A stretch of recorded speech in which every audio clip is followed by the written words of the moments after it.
السلام علیکم جی، اڈالہ جیل جا رہے ہیں۔ القادر ٹرسٹ کیس کی سماعت ہے لاسٹ ہیئرنگ کے اوپر۔ ہمیں جنرل ایڈجسٹمنٹ کی درخواست دی تھی۔ کارروائی کا بتاؤں تو اس میں آخری گواہ کے اوپر کراس ایگزامینیشن جو ہے وہ چل رہا ہے، ہماری طرف سے کراس چل رہا ہے، نیب کا جو آخری گواہ ہے، اس کے بعد ہمارے گواہ اور پھر فائنل آرگومنٹس۔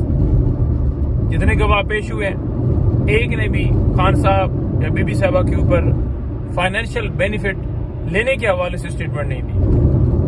زبیدہ جلال نے بیان دیا کہ میں نے گڈ ول کے اندر وہ سائن کر دی۔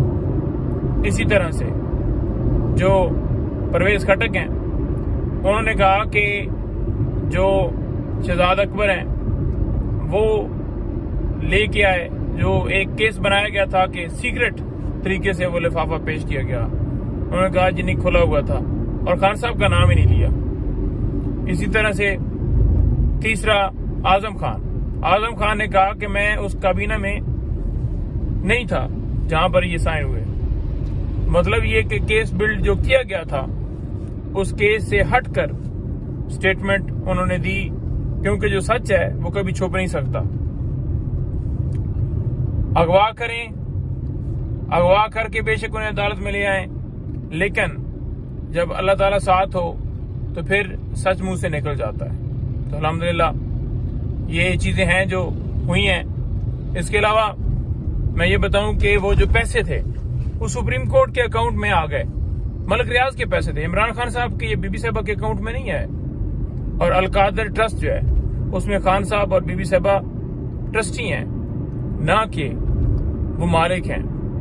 تو انہوں نے کوئی زمین اپنے نام کروائی، یا وہ کوئی بیچ سکتے ہیں، یا کوئی اپنے جو ہے وہ کسی رشتہ دار کے نام لگوا سکتے ہیں؟ نہیں، وہ ٹرسٹی ہیں، نہ وہ بیچ سکتے ہیں، نہ وہ کسی کے نام لگوا سکتے ہیں، اور نہ ہی کوئی اس سے فائدہ لے سکتے ہیں۔ تو پھر کیس کس چیز کا؟ اس کے علاوہ اظہر مشوانی، ان کے 2 بھائیوں کی بازیابی کے لیے بھی آج درخواست ہے۔